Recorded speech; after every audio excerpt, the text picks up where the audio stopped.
আসসালামু আলাইকুম। আজকে আমাদের এইবারে আলোচনায় কি হবে, কি লিখছি? হ্যাঁ, এটা কারো হয়? কারো বাড়িতে ফ্রিজ আছে? হ্যাঁ, এটা এটা কিন্তু অনেকেই বলে যে আমার ফ্রিজে কিন্তু শব্দ হচ্ছে। আমাদের প্রশ্ন হলো, প্রশ্ন এবং সমাধান। প্রশ্ন হলো ফ্রিজের কম্প্রেসর বিরক্তিকর শব্দ করে, এর সমাধান কি? আসলে কিন্তু অনেক ফ্রিজের কম্প্রেসরই শব্দ করে। আর এই শব্দটা কখন শোনা যায়? যখন ঘরের দরজা জানালা বন্ধ থাকে, তখন এই শব্দটা রাত্রিবেলায় বেশি হয়। শব্দ কিছুটা হবে, একটা মেশিন চললে তার শব্দ কিছুটা থাকবে। একটা হলো স্বাভাবিক মাত্রা, আর একটা হলো অস্বাভাবিক মাত্রা।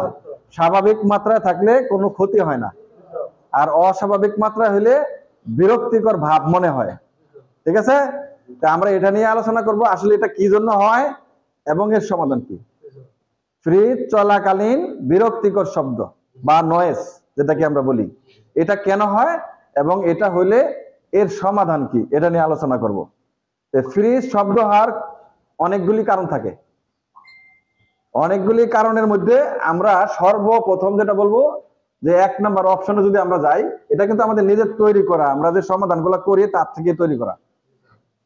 ঠিক আছে, তা আমরা প্রথমেই আমরা দেখব কি, যে অতিরিক্ত গ্যাস চার্জ হয়েছে কিনা। অতিরিক্ত গ্যাস চার্জ অর্থাৎ একটা ফ্রিজে নির্ধারিত পরিমাণের যা গ্যাস থাকার কথা, যদি তার ওভার গ্যাস চার্জ করা হয়, তাহলে কিন্তু কম্প্রেসর সাউন্ড করবে। কেন সাউন্ড করবে? এই গ্যাস বেশি হওয়ার কারণে কম্প্রেসরে লোড বেশি পড়তেছে। লোড বেশি হলে কি হয়? অ্যাম্পিয়ারও বেশি নেয়, মানে কারেন্ট বেশি নেয়। বেশি নেয় না? তখন কিন্তু কম্প্রেসর যা স্বাভাবিক সাউন্ড থাকার কথা, এই স্বাভাবিক সাউন্ড থাকার চেয়ে একটু বেশি সাউন্ড করে। এখন এটা তো সাধারণত হলো নতুন অবস্থায় হয় না, নতুন অবস্থায় খুব কম হয় না বলে, কারণ তারা কোম্পানিতে যখন ফ্রিজগুলো ছাড়ে, একটা নির্ধারিত মাপে ওজন দিয়ে তারা সবকিছু করে, ওখানে গরমিলের খুব একটা হয় না। অনেকবার পরীক্ষা নিরীক্ষা করে কিন্তু ফ্রিজগুলা বের করে মার্কিং করে। এগুলি কখন হয়? যখন কোনো টেকনিশিয়ান একটা ফ্রিজের কাজ করে, তখন সবচেয়ে বেশি এগুলো ধরা পড়ে। বোঝা গেছে? যখন কোনো টেকনিশিয়ান একটা ফ্রিজের কোনো একটা কিছু মেরামত করে, যদি গ্যাস চার্জ করে, ঠিক আছে, এই গ্যাস চার্জ যদি ওভার হয়, তাহলে এই সমস্যাটা হতে পারে। আচ্ছা, এখন আমরা যদি কাজ করি, আমরা যদি কোনো ফ্রিজ মেরামত করি বা গ্যাস চার্জ করি, তাহলে এই যে শব্দ যে হবে, এটা কিন্তু মাথায় রাখতে হবে, যে আমি নির্ধারিত পরিমাণে গ্যাস চার্জ না করলে, বেশি দিলে ফ্রিজের কম্প্রেসরের ক্ষতি হবে, পাম্পিং এর ক্ষতি হবে, এবং ফ্রিজের কম্প্রেসর একটা সাউন্ড করবে। ঠিক আছে, এই সাউন্ড যেন না হয়, কারণ এই সাউন্ডটা হলে কিন্তু আসলে রাত্র যখন হয় তখন মানুষ ঘুমাইতে পারে না। আচ্ছা, এটা গেল 1 নম্বর প্রশ্ন উত্তর, যে অতিরিক্ত গ্যাস চার্জ হইলে এই সমস্যাটা হতে পারে, ফ্রিজের কম্প্রেসর অতিরিক্ত সাউন্ড দিতে পারে। আচ্ছা, তারপরে অপশনে বলছে কি, হিমকের সঙ্গে বাতাস আছে। হিমক কি? গ্যাস, বাতাস। তো গ্যাসের সঙ্গে বাতাস কিভাবে গেছে? আচ্ছা, গ্যাসের সঙ্গে বাতাস কিভাবে যায়? 2 ভাবে যায়। একটা হইলো, আমরা যখন ফ্রিজে গ্যাস চার্জ করি, তখন ফ্রিজ অনেক সময় কি করে, গ্যাসের যে সিলিন্ডার আছে, এটা অনেক সময় গ্যাসের সিলিন্ডারের উপরে কি থাকে? ওপরে ব্যাপার থাকে, নিচে লিকুইড থাকে। অনেক সময় আমরা কি করি, ফ্রিজ এভাবেই গ্যাসের বোতলটা এভাবেই রাখা, উপরের থেকে নবটা ছেড়ে দিই, রেগুলেটরটা ছাড়ার পরে অনেক সময় গ্যাস অনেকে দিয়ে দিই। কিন্তু নিয়ম হলো কি, সিলিন্ডারকে এভাবে উপর করা। উপর করার পরে আমরা যখন হোস পাইপ লাগাবো, লাগানোর পর আমাকে চার্জিং করতে হবে। চার্জিং বলতে এটা কি? অর্থাৎ হোস পাইপের মাথা থেকে লুজ দিব, লুজ দেওয়ার পরে যে বাতাসটা আছে, হোস পাইপের ময়লা বাতাস এবং সিলিন্ডার থেকে যে ব্যাপারটা যেটা প্রথমে বের হয়, সেটাকে বের করে দেওয়া। এরপরে যখন গ্যাস আসবে, তখন পাইপটা আটকা দেওয়া। ঠিক আছে, তো এই কাজটা যখন আমরা না করা হয়, কোনো টেকনিশিয়ান যদি না করে, সরাসরি যদি গ্যাস ঢুকা দেয়, তাহলে গ্যাসের সঙ্গে কি যায়? বাতাস যায়। আর গ্যাসের সঙ্গে যখন বাতাস যাবে, তখন কিন্তু কম্প্রেসর সাউন্ড করবে। বোঝা গেছে? আচ্ছা, এরপরের অপশনে আছে কি, যে হিমকের সাথে যদি গ্যাসের সঙ্গে বাতাস থাকে, তাহলে সমস্যাটা হতে পারে। তাহলে আমরা এমন ভাবে গ্যাস চার্জ করব, যাতে গ্যাস ছাড়া বাতাস কোনো ক্রমেই ঢুকতে না পারে। এখানে আরেকটা জিনিস আছে, যদি আমরা ভ্যাকুয়াম ঠিক করে মতো না করি, ভ্যাকুয়াম যদি আমরা ঠিক মতো না করি, অর্থাৎ ফ্রিজকে যদি বায়ু শূন্য ঠিক মতো না করতে পারি, তাহলে তো ভিতরে বাতাস থাকবে। আমি গ্যাসে দিলাম, গ্যাসের সঙ্গে আমার বাতাস ঢুকলো না, কিন্তু আমার ফ্রিজের মধ্যেই তো বাতাস রয়ে গেছে, যদি আমি সঠিকভাবে ভ্যাকুয়াম করতে না পারি। তার মানে ভ্যাকুয়ামটা খুব জরুরি এবং সঠিক মানে ভ্যাকুয়াম করতে হবে, তাইলে এই সমস্যাটা হবে না। ঠিক আছে? আচ্ছা, এরপরে আসো 3 নম্বর অপশনে আমি দিছি কি, কম্প্রেসরের বিয়ারিং বাল্ব সমস্যা, অর্থাৎ মেকানিক্যালের সমস্যা। এই সমস্যাটা মেকানিক্যালের। এখন মেকানিক্যালের সমস্যা হইলে তো কম্প্রেসর কাটা ছাড়া কোনো রাস্তা নেই। রাস্তা আছে? তাইলে সেটা সহজে মেরামত করতে পারতেছ না। এরকম যদি হয় তাহলে সেটা মেরামত করতে পারতেছ না। ওটা মেরামত করতে হলে কম্প্রেসর কাটতে হবে, তারপরে যেটা সমস্যা সেটা সমাধান করতে হবে। এটা একটু জটিল হয়ে যায় বিষয়টা। ঠিক আছে? এখন নির্ঘাত যদি অনেক বেশি সাউন্ড করে, তাহলে কম্প্রেসর এটা চেঞ্জ করতে হবে, অথবা এটা কাটতে হবে। কাটা এটার যে অংশের সমস্যাটা মেকানিক্যালের, ওটা ঠিক করে আবার ঝালাই দেয়া লাগাইতে হবে। ঠিক আছে? অনেক সময় আবার কি হয়, কম্প্রেসরে যে মেকানিক্যাল বসানো থাকে যে স্প্রিং গুলা কিন্তু লাড়াচাড়ার কারণে অনেক সময় ছুটে যায়, ডিসপ্লেস হয়ে যায়, তখন কিন্তু এই সমস্যাটা হয়। তো ওইটা হইলেও তো কম্প্রেসর কাটাই লাগবে, না কাটলে তো আর আপনি এটা ঠিক করতে পারতেছেন না। ঠিক আছে? এইগুলো একটা অপশন। এরপরে অপশনে আসেন, কম্প্রেসরের রোব অয়েল, অর্থাৎ কম্প্রেসরের মধ্যে যে তেল থাকে, এই তেল যদি কম থাকে, তাহলে কিন্তু কম্প্রেসর শব্দ করবে, গরম হবে, এবং কম্প্রেসরের আয়ু স্কেল আস্তে আস্তে কি কমে যাবে। বোঝা গেছে? তাহলে কম্প্রেসরের মধ্যে তেল থাকলেও কিন্তু এই সমস্যাটা, মানে তেল কম থাকলে এই সমস্যাটা হতে পারে, শব্দ হতে পারে, সেটাও কিন্তু আমাদের দেখতে হবে। আচ্ছা, তারপরে অপশনে আসেন যে কম্প্রেসরের মোটরের ফাউন্ডেশন নাট বোল্ট, অর্থাৎ এই যে কম্প্রেসর আমরা ফিটিং করছি এইখানে, এই যে এইখানে কম্প্রেসরটা কিসের মধ্যে বসানো আছে? কিসের মধ্যে বসানো আছে? এই যে কটা নাট, এখানে 4টা নাট দিছি। এই 4টা নাট ঠিক মতো, নিচে যে বুশ আছে, রাবারের বুশ কম্প্রেসরের, এই বুশ ঠিক মতো দেওয়ার পরে নাট টাইট হয়েছে কিনা, এইটা মানে লড়ে চড়ে করে কিনা, এই যে শব্দ হচ্ছে, বুঝা গেছে? অনেক সময় কিন্তু এই শব্দটাও হয়, এই যে কম্পিউটার চলার সময়। তাহলে এইগুলা কিন্তু ভালো করে টাইট দিতে হবে। আচ্ছা, তাহলে এই কম্প্রেসরের এই জয়েন্ট গুলা, এই যে নাট গুলা ঠিক মতো টাইট হয়েছে কিনা এটা দেখা লাগবে। ঠিক আছে?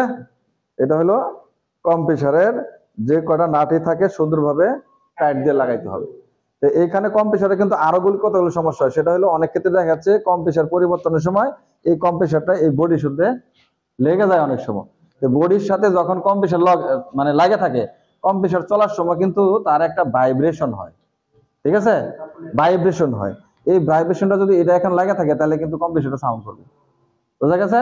তাহলে আমরা যখন কম্প্রেসর পরিবর্তন করব, তখন কিন্তু এই কম্প্রেসরটা এখানে কতটুকু জায়গা আছে, এই জায়গার স্পেস দেখে কিন্তু কম্প্রেসরও কিনতে হবে। দেখা গেছে আমি একটা কম্প্রেসর আনলাম, এখানে যে গ্রুপ বা জায়গা আছে ফ্রিজের নিচে, এখানে আটতেছে না বা টাইট হচ্ছে, বা ওই পিছনের সিটের সাথে লেগে যাচ্ছে, তখন সেক্ষেত্রে কম্প্রেসর চললে কিন্তু এই ধরনের সাউন্ড হবে। তাইলে আমরা কম্প্রেসর পরিবর্তনের সময় কিন্তু এগুলো অবশ্যই খেয়াল রাখবো।